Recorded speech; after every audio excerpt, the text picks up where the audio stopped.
저는 오늘 본문의 말씀을 가지고 변장한 사울, 이런 제목으로 하나님 말씀을 증거하도록 하겠습니다. 이 텔레비전이나 영화에서 인간의 공포심과 불안한 심리를 반영한 작품들이 반영될 때가 있습니다. 예를 들어서 저승에서 자신의 모습을 동경하게 하는 환생이라든지 여고괴담 같은 것입니다. 이런 것은 영상 매체 기술이 발전하면서 인기 영화파여 앞으로 더욱 심해질 것입니다. 사람들은 신비한 능력이라 호기심도 가지고 재미있어 하지만 사실은 하나님이 그 심령이 없는 인간들의 극단적인 심리 현상을 반영한 것일 뿐입니다. 요즘에 이 소설도 보면 환생이라든지 아니면 극단적인 그런 내용들을 다루는 글들이 요즘 인기가 있지요. 그리고 성경에서는 용을 아주 악하게 말하지만 또 친한 용, 친근한 용, 그런 식으로 묘사를 해서 이 성경에서 말하고자 하는 그런 의미와 다른 의미를 자꾸 부여하는 그런 매체를 우리는 종종 보게 됩니다. 이 사람들은 현실이 어렵고 불안할 때 이런 것에 더욱더 관심을 가지는 것을 보게 됩니다. 오늘 본문에도 보면 이와 비슷한 위험한 내용이 기록되어 있습니다. 성경에서는 도저히 용납될 수 없는 귀신과의 만남에 대한 기록입니다. 사울이 블레셋과의 전쟁을 앞두고 너무 답답합니다. 그래서 신접한 여인을 통해 죽은 사무엘을 불러 대화하는 내용입니다. 어떤 사람들은 정말 무당이 죽은 사무엘을 부르는 것처럼 생각하기도 합니다. 그러나 이 모든 것은 악한 마귀가 사람을 속이기 위하여 가장한 것이라는 겁니다. 하나님의 성령이 떠난 사울은 하나님이 가장 싫어하시는 무당에게 찾아가 죽은 자를 통하여 무엇인가 위로를 받으려고 할 정도로 비참한 사람이 된 것을 폭로하고 있습니다.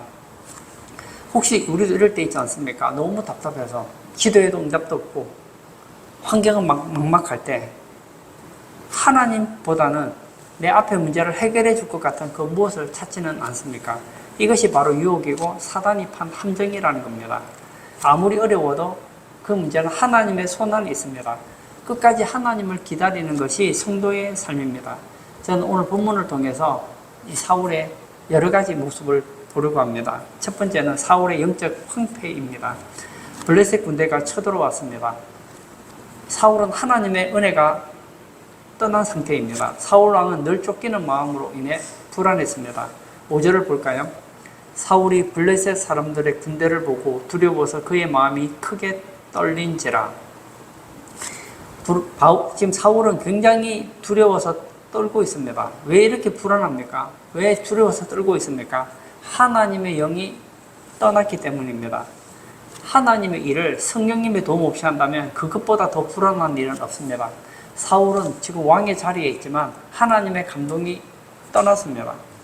그는 지금 누군가의 도움을 받고 싶습니다. 6절 볼까요?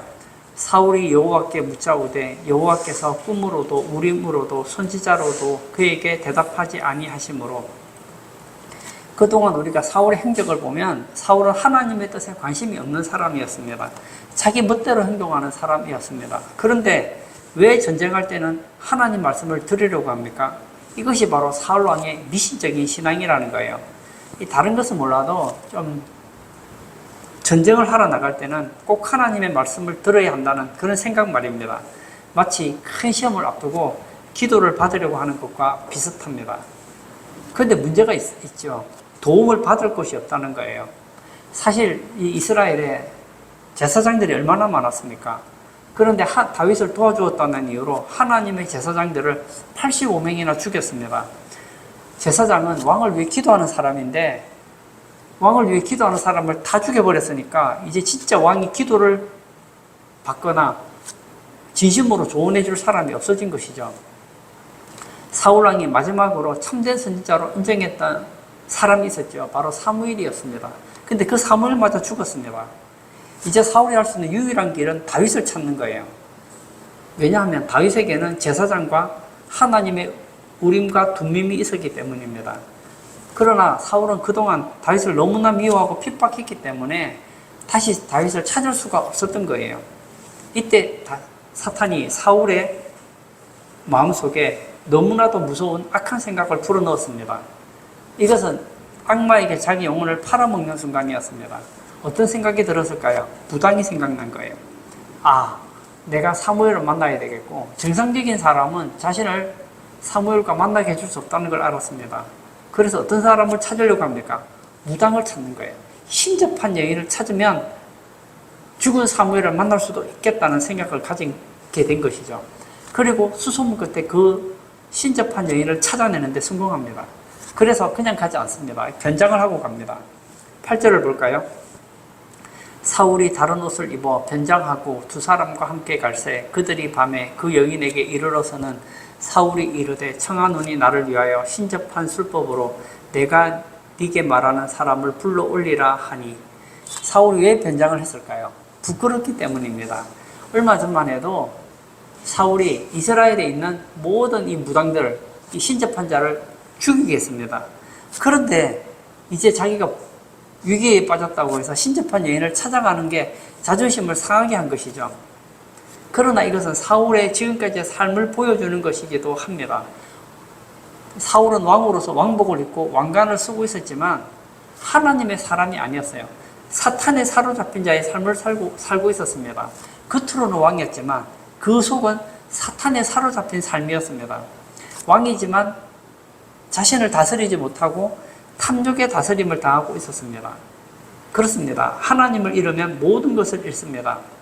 우리가 신앙을 잃어도 변장한 모습으로 살아갈 수 있어요. 남들이 볼 때 사울은 여전히 왕이었고 여전히 권세가 있습니다. 그런데 그 사울의 마음에는 두려움이 있고 공포가 있고 떨림이 있는 거예요. 사실 모든 것을 잃은 것이죠. 소망이 없는 사람은 아무것도 아니에요. 사울은 믿음이 있었던 사람인데 어떻게 이렇게 극단적으로 변할 수 있었을까요?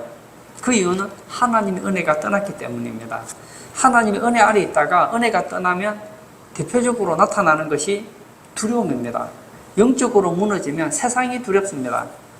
원래 우리는 죽음조차 두려워하지 않는 것이 그리스도인인데 영적으로 무너지게 되면 세상에 온통 두려움과 투성이가 된다는 거예요. 그리고 하나님의 은혜가 떠나면 불신자보다 더 악한 모습을 보이기도 합니다. 이 불신자도 이 건전한 상식의 통지만 받아도 미신적인 것에는 의존하지 않습니다. 그런데 사울 보십시오. 하나님의 은혜를 입었다고 하는 자가 하나님의 은혜가 떠나니까 더 악한 모습으로 치닫는 걸 보지 않습니까? 우리 주변에 보면 하나님을 믿다가 타락한 사람들을 보면 마음이 어두워지고 타락하여서 하나님이 싫어하는 짓만 골라서 하는 것을 보게 됩니다. 정확하게 말하면 진짜 신앙을 가졌다고 보기가 어렵죠. 그리고 타락해서 마음속으로 하나님이 미워하고 싫어하는 것만 골라서 하는 거예요. 바꿔 말하면 마귀가 좋아하는 일만 한다는 거예요. 아디아포로라는 것은 하나님의 백성은 각자의 양심에 따라 해도 되고 안 해도 되는 것이 있다는 거예요. 이것을 아디아포로라고 합니다. 예를 들어서 바울이 고린도 교인들에게 우상에게 바쳤던 고기를 좀 먹는 문제에 대해서는 믿음과 양심에 따라 행하면 된다고 했습니다. 내가 지금 배가 너무너무 고픈데요. 어떤 사람이 음식을 대접을 했어요. 근데 그 음식이 우상에게 바쳐졌던 고기예요. 떡이에요. 먹어야 됩니까? 안 먹어야 됩니까? 먹어도 되고 안 먹어도 돼요. 근데 바울은 먹어도 되고 안 먹어도 되지만 혹시라도 믿음이 약한 사람이 내가 우상 앞에 바쳐졌던 고기를 먹는 것 때문에 실족하게 된다면 안 먹겠다고 했어요. 그러나 그리스도인이 절대 해서 안 되는 것이 있는데 그 중에 하나가 바로 이 무당을 찾아가서 점을 치거나 미시적인 방법으로 자신의 마음을 의탁하는 것입니다. 이거는 의지해서는 안 될 것을 의지하고 찾아서는 안 되는 것을 찾아가는 것이 되는 것이기 때문에 그 사람의 영혼에 결코 도움이 되지 않습니다. 1971년에 조직된 무당들의 공식 기구인 대한성공경신연합회가 있습니다. 이곳에 가입된 무당이 얼마나 현재 10만 4천 명 정도 됩니다. 이 대한성공경신연합회에 가입한 무당 수는 시기와 출처에 따라서 조금씩 다르게 집계되지만 대표적으로 알려진 수치는 다음과 같습니다. 한국민족문화대백과 사전에 따르면 문화관광부에 등록된 회원의 수는 약 4만 명이고 관련 종사자까지 포함하면 10만 명 정도 된다고 추산합니다. 그리고 중앙일보 보도에서는 대한경식연합회 측이 회원가입 무당수를 30만 명이라고 밝힌 바가 있습니다. 이 추산하는 방식에 따라 차이가 있지만 이 무속인 단체 중에 가장 큰 규모 중에 하나로 평가받고 있습니다. 그리고 비회원으로 활동하는 무당까지 합하면 무속인의 수가 한 80만 명 이상으로 보는 시각도 있다는 거예요. 참 많죠. 이곳의 자금 규모가 얼마냐? 한 해에 32조 원이 넘습니다. 거대한 시장입니다.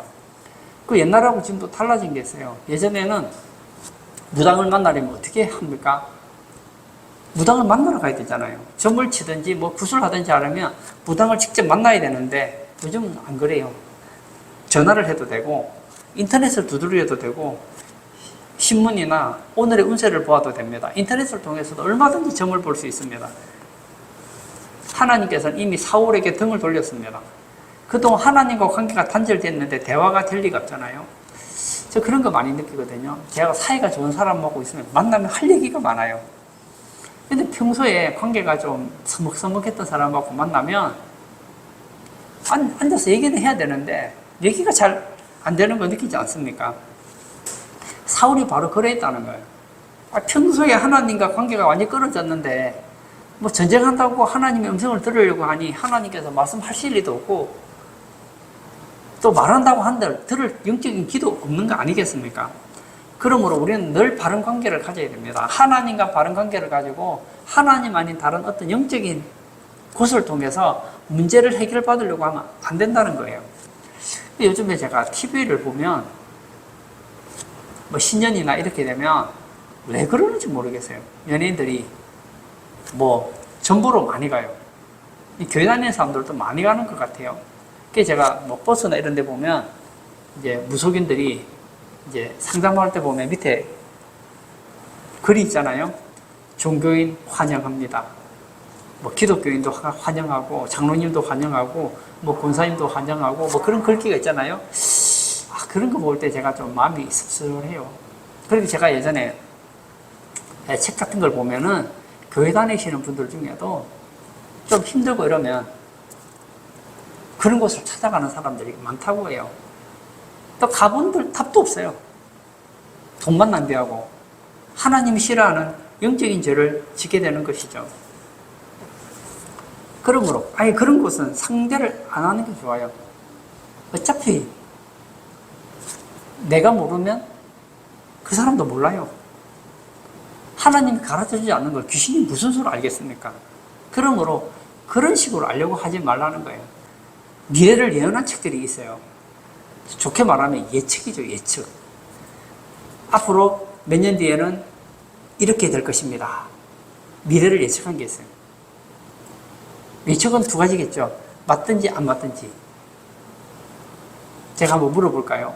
예를 들어서 내년에 경기가 좋아지겠습니까? 나빠지겠습니까? 그러면 한 사람은 좋아진다 그러고 한 사람은 나빠진다 그래요. 그러면 분명히 둘 중에 하나는 맞겠죠. 나빠지면 나빠졌다고 말하는 사람이 맞다고 할 것이고 좋아졌으면 좋아졌다고 말하는 사람이 될 거 아닙니까? 내 아들이 올해 수능을 쳐야 돼요. 내가 A 대학을 보내고 싶어요. 근데 확신이 안 들어요. 그 무당을 찾아갔어요. 갔더니 한 무당이 그러는 거예요. 당신의 아들은 A 대학에 떨어질 것입니다. 기분이 안 좋아요. B 무당을 찾아갔더니 B 무당이 그러는 거예요. A 대학에 합격할 것입니다. 그랬어요. 그리고 나서 떨어진 거예요. 그럼 어떻게 된 겁니까? 이야, 그 A 무당 신통하네 되는 거 아니에요? 그리고 만약에 아들이 합격했어요. 그러면 A 무당은 형편없는데 B 무당은 아주 신기가 있어서 잘 맞춘다고 하지 않겠어요? 그런데 속지 말자는 거예요. 예전에 보면 이 식당 같은 데 가면 공짜로 이렇게 이제 볼펜을 돌리면 점을 봐주는 그런 게 있어요. 그래가지고 이제 같이 갔던 친구들이 그걸 돌려봐요. 돌려보면은 틀릴 수가 없는 거예요. 그 말은 틀릴 수가 없는 거예요.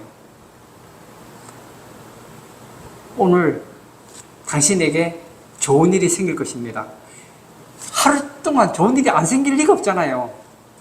오늘 당신에게 조금 어려운 일이 생길지 모르니 조심하시기 바랍니다. 그러면 아무 일도 생기지 않습니다. 그러니까 아무 일도 생기지 않으면 내가 조심한 것이고 무슨 일이 생기면 그 점이 맞는 게 되는 거 아닙니까? 그리고 예전에 제가 뭐 공원 같은 데 가면 요즘엔 그런 게 없을 거예요. 예전에는 이 비둘기점이 많이 유행을 했어요. 지나가다 보면은 할아버지가 비둘기를 가지고 비둘기점을 쳐줬어요. 그럼 지나가던 뭐 아저씨나 아가씨나 뭐 지나가면은 이 비둘기점을 한단 말이에요. 그래, 종이를 넣어놓고 비둘기가 뭐가 탁 치면은 비둘기가 종이를 탁 물어요. 어차피 그 종이 중에 하나는 뽑을 거 아니에요. 딱 보면서 뭐라고 하느냐. 그걸 또 이게 보면은 어떤 말을 해도 틀리지 않아요.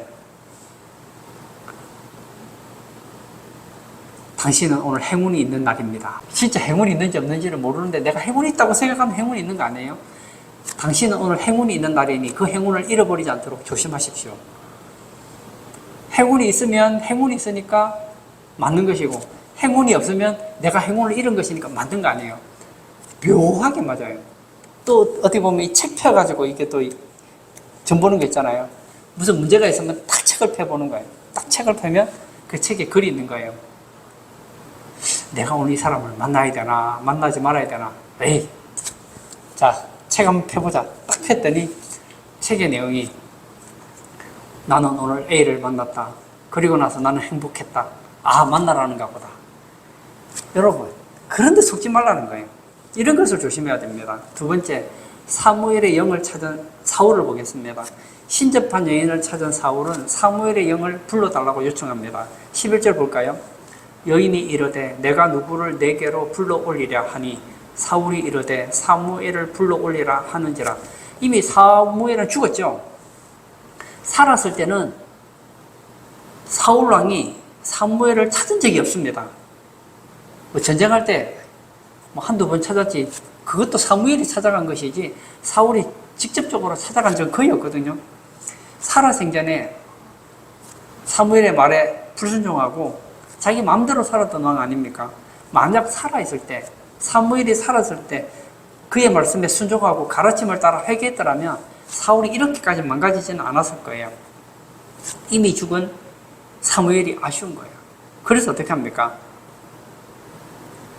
이 신접한 여인을 통해서 사무엘을 올리라는 거예요. 우리도 기회를 놓치지 않아야 됩니다.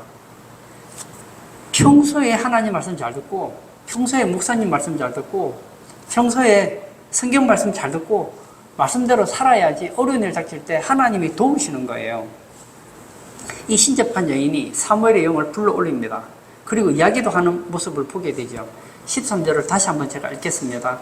왕이 그에게 이르되 두려워하지 말라. 내가 무엇을 보았느냐 하니 여인이 사울에게 이르되 내가 영이 땅에서 올라오는 것을 보았나이다 하는지라. 14절도 제가 읽겠습니다.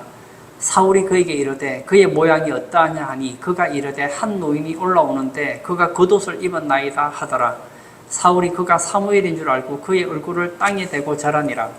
지금 사울이 지금 뭐 땅에서 누가 올라왔는데 그가 노인이 왔고 겉옷을 입었다는 얘기를 듣고 어떻게 해석합니까? 아, 저 사람 사무엘이다. 그렇게 생각하고 땅에 얼굴을 대고 사무엘에게 절을 하는 것을 보게 됩니다. 이 신접한 여인이 불러올렸던 이 사무엘의 영을 어떻게 이해할까요? 과연 이 사무엘의 영이 진짜 사무엘의 영인가 하는 것이죠. 저는 그렇게 생각하지 않습니다. 사무엘이 누굽니까? 하나님의 종이에요. 하나님의 종의 영이 귀신 들린 자의 손에 의해서 좌지우지 될 수 없다는 거예요. 사무엘이 나타났다기보다는 신접한 여인이 보았다고 하는 사람을 사울이 사무엘로 믿었던 것입니다. 사울이 사무엘을 알고 절을 한 것은 사울이 진짜 사무엘을 본 것이 아니라 신접한 여인이 보았다고 하니까, 어떤 한 노인이 겉옷을 입고 있다고 하니까 그냥 사무엘이라고 믿어버린 거예요. 그리고 이제 사울과 사무엘이 대화하는 내용이 나오잖아요. 사무엘이 진짜 얘기했을까요? 얘기했을 리가 없잖아요. 사무엘이 보이지도 않는데 무슨 얘기를 하겠습니까? 여러분, 이게 TV나 영화 같은 데 보면 나오잖아요. 이 신접한 사람, 이 무당들이 어떤 사람이 뭐 죽은 사람을 만나려고 오면 어떻게 하죠? 뭐 딸랑딸랑딸랑 치면서 뭘 중얼중얼 외우면 어떻게 하죠? 그 무당이 목소리가 확 변하잖아요. 그리고는 뭐 똑같은 목소리는 아니겠지만 비슷한 목소리를 내면 아, 그런가 보다 하고 속잖아요. 제가 예전에 주일학교 교사를 할 때였어요. 학생 한 명이 내가 열심히 가르쳤는데 교회를 잘 나왔어요. 그랬던 어느 날 이 학생이 교회를 안 나오는 겁니다. 제가 신방을 갔어요. 갔더니 걔가 있는 거예요. 누구야? 요즘 왜 교회를 안 나와? 했더니 나 이제 교회 안 갈 거예요. 왜? 엄마가 교회 가지 말래요. 걔는 어머니가 돌아가셨어요. 그리고 할머니랑 살고 있었거든요. 그래서 내가 그걸 알고 있었기 때문에 너 무슨 소리 하냐? 너희 어머니는 벌써 돌아가셨는데 그게 무슨 말이냐 했더니 자기가 어머니 말을 들었다는 거예요. 돌아가셨는데 네가 어떻게 어머니 목소리를 듣냐 했더니 할머니가 굉장히 점치러 많이 가는 분이었어요. 자기 손자가 자꾸 교회를 가니까 싫었던가 봐요. 그래서 그 묘한 무당을 찾아간 거예요. 찾아갔더니 그 신접한 자가 그 여인이 그러는 거예요. 누구야? 너 교회 가지 마. 교회 갈 거예요. 너희 엄마가 너 교회 가는 거 너무너무 싫어해. 거짓말 하지 마세요. 우리 어머니 돌아가셨는데. 그랬더니 이 신접한 여인이 하는 얘기가 뭐라고 하느냐? 아니야. 너희 엄마는 지금 너희 앞에 있는데 네가 보지 못했을 뿐이야. 그리고 내가 원하면 내가 보여줄게. 그리고는 뭐 주문을 하더니 목소리가 확 바뀌는 거예요. 그리고는 말하는 거예요. 누구야? 했는데 물론 그 무당의 목소리가 엄마 목소리 똑같을 일은 없겠죠. 비슷한 흉내를 내는 것이지. 그죠? 갑자기 누구야? 이랬는데 조금 전 무당하고 좀 느낌이 달라요. 예를 들어 이런 거죠. 제가 지금 50대 남자잖아요. 근데 갑자기 나 아빠 보고 싶어 하면 그렇다는 게 아니고 예를 들어서 그러면 보는 사람이 그러잖아요. 저 50대가 왜 갑자기 10대 흉내를 내나? 그럼 지금 저 사람 속에 10대의 귀신이 들어가 있나? 그렇게 생각할 거 아니에요. 그리고 하는 얘기가 나는 네가 교회 가는 게 너무너무 싫다. 그런데 이 무당이 이 신접한 여인이 이 애를 처음 봤는데 그에 대한 얘기를 여러 가지를 해주는 거예요. 그러니까 어떻게 되죠? 뿅 넘어가는 것이죠. 여러분 기억하십시오.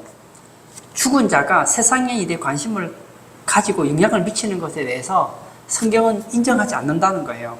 사람이 죽으면 끝이에요.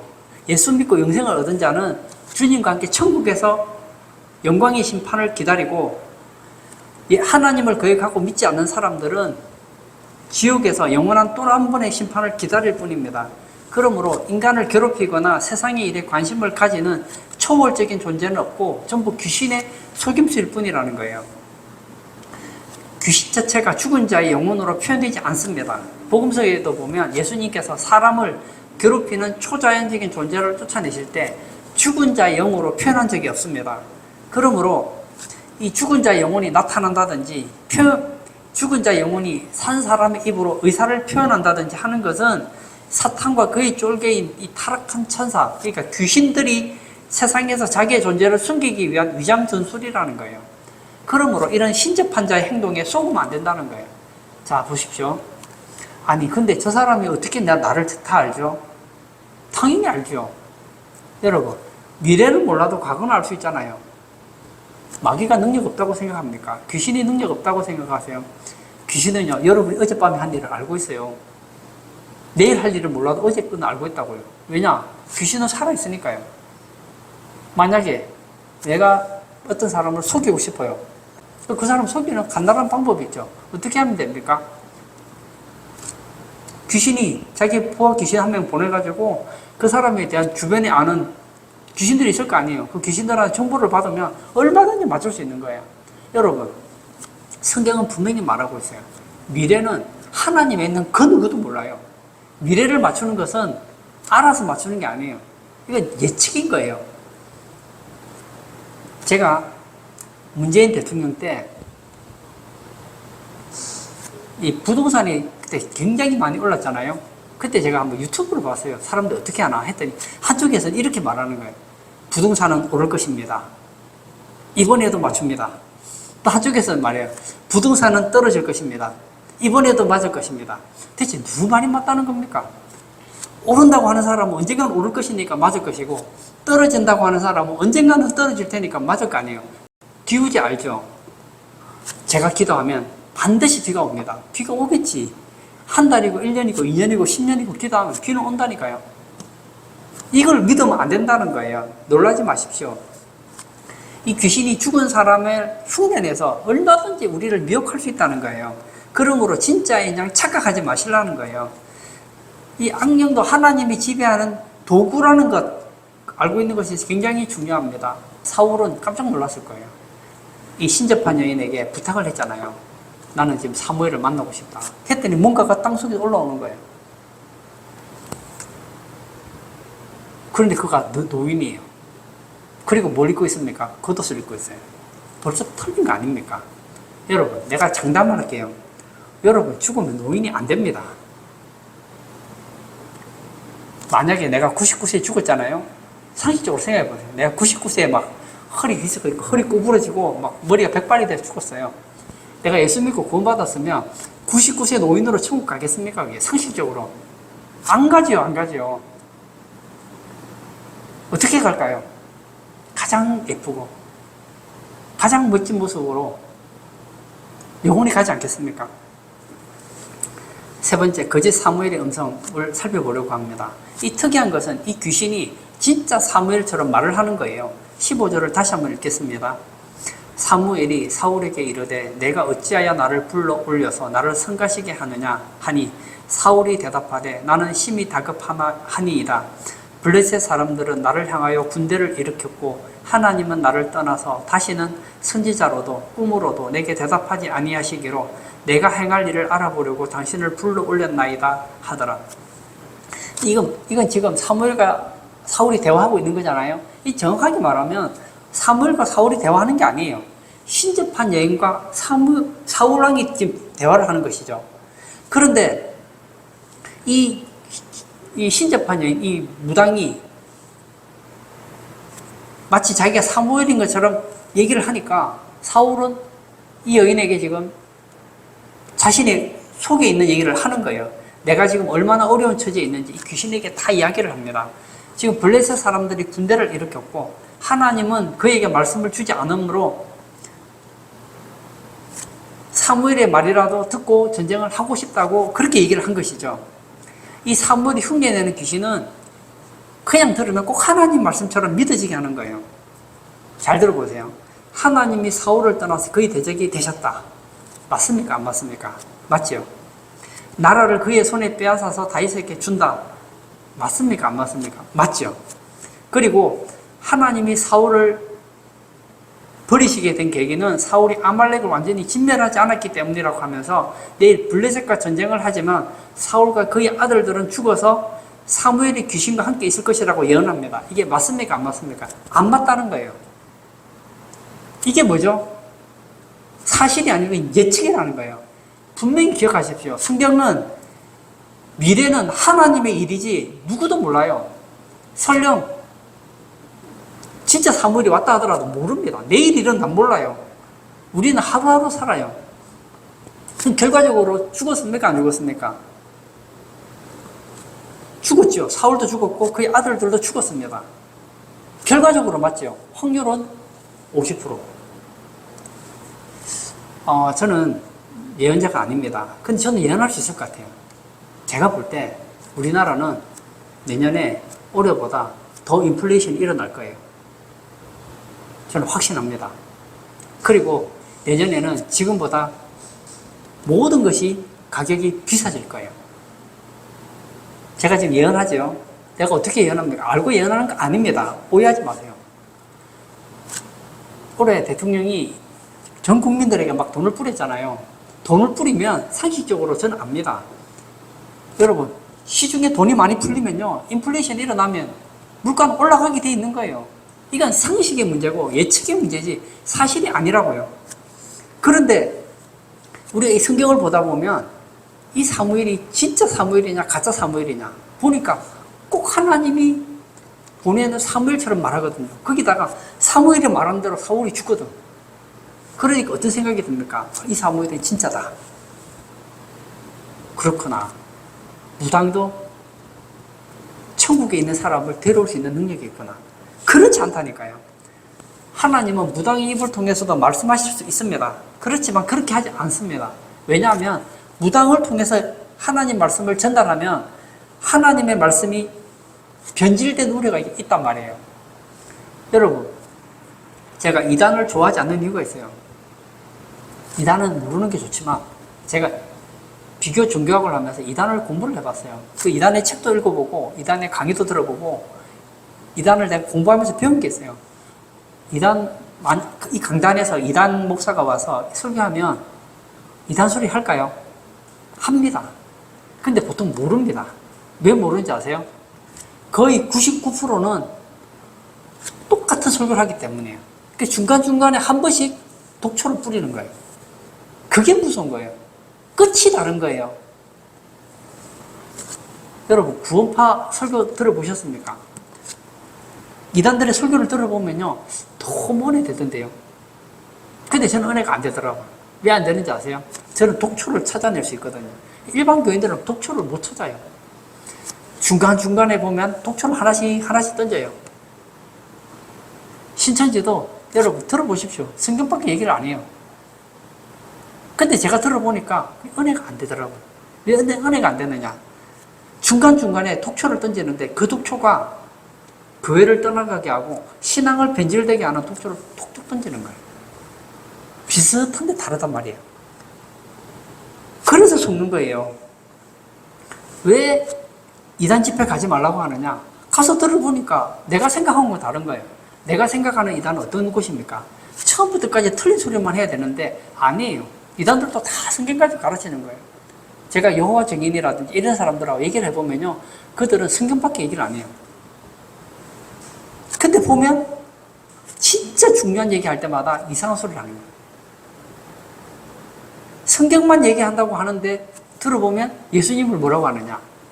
제가 물어봤어요. 여호와 증인, 오직 성경밖에 얘기를 안 해요.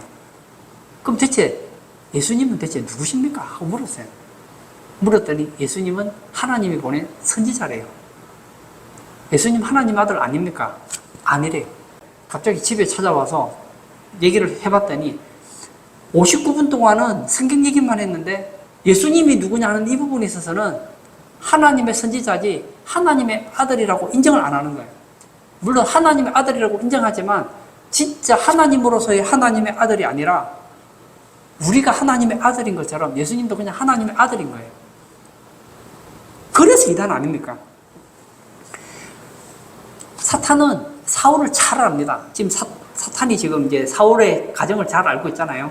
이 사람은 지금 두려움이 떨고 있어요. 어쩌면 내가 이번 전투에 나가면 죽을지도 모른다. 사무엘도 죽었고, 그의 사위, 전쟁에 나가서 싸우기만 하면 이겼던 다윗도 어디론가 가버리고 없고, 그리고 지금 블레셋의 군대를 봤더니 이스라엘과 상대도 안 될 만큼 무기도 더 강하고 사람도 더 많아요. 전차 부대, 그리고 막 용사들이 있는 거예요.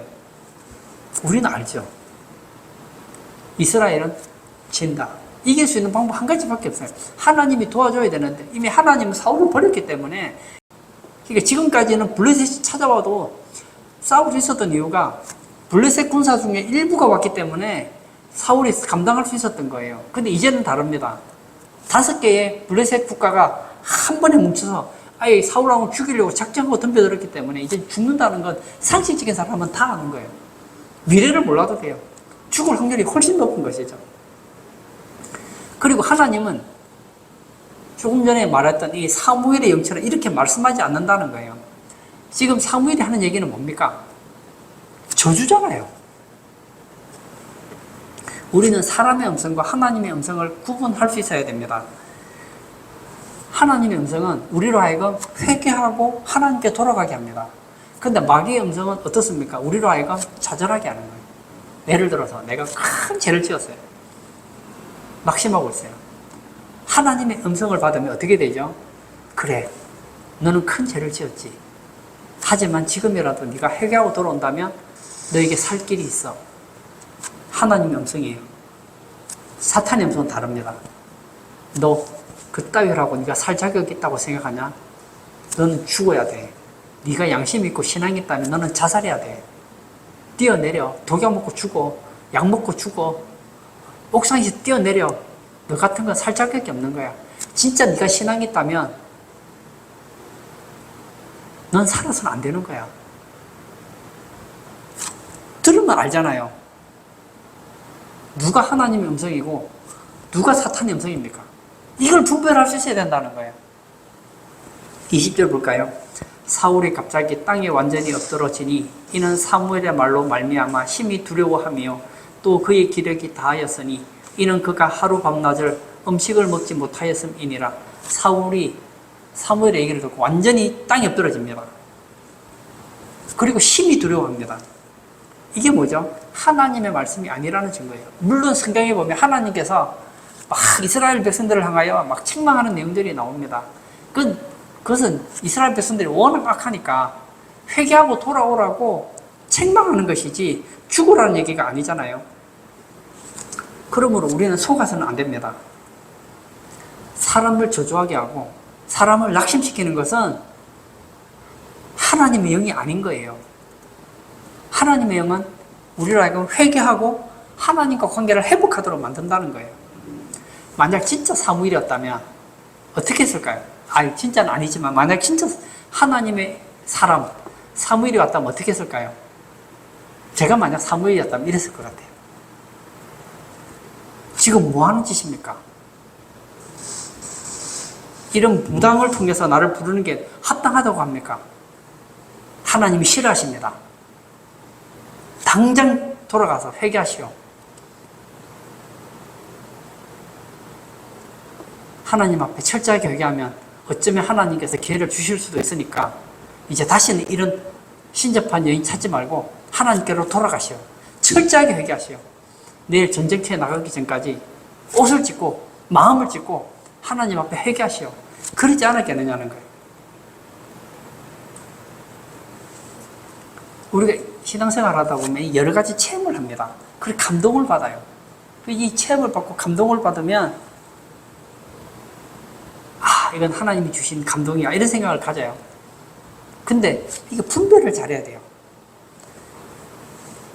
그 감동이라는 것이, 그 체험이라는 것이, 그 책망이라는 것이 나로 하여금 하나님과 가까워지게 하고 있는지, 그렇지 않으면 절망해서 아예 하나님께 돌아갈 마음 자체를 잃어버리게 하는지를 잘 살펴보라는 거예요.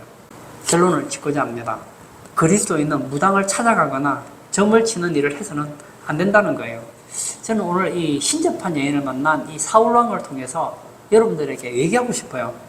이 잘못하면 착각해요. 내가 어려울 때 신접한 여인을 찾아가면 믿음 좋은 사도 바울을 만날 수도 있겠네. 내가 용한 점쟁이를 찾아가면 다윗을 만날 수 있겠네. 만날 수 없다니까요. 여러분, 천국에 간 사무엘이 뭐가 답답하다고 이 땅에 영으로 나타나겠느냐고요. 그것도 여러분 상식적으로 생각해 보세요. 천국이 어디 있습니까? 땅 속에 있습니까? 땅 위에 있습니까? 이 사무엘의 영은 어디서 옵니까?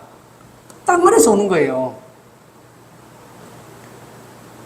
예수님 천국 가실 때 땅 속으로 들어갔습니까? 땅 위로 갔습니까? 단번에 드러나잖아요. 그러므로 이 귀신의 속임수에 속지 마시고 어렵고 힘들수록 하나님 의지하고 하나님 붙잡고 살아가시는 우리 모든 성도님 되시길 축복합니다.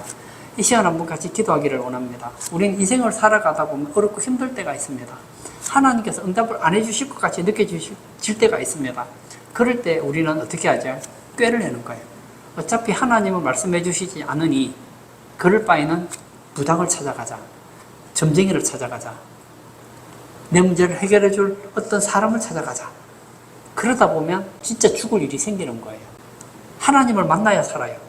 이 시간 기도할 때 하나님 어렵고 힘들수록 문제가 해결되지 않을수록 더욱더 하나님 붙잡고 주님 안에서 문제를 해결하는 우리 성도 되게 해달라고 기도하시고 자유롭게 개인 기도하도록 하겠습니다.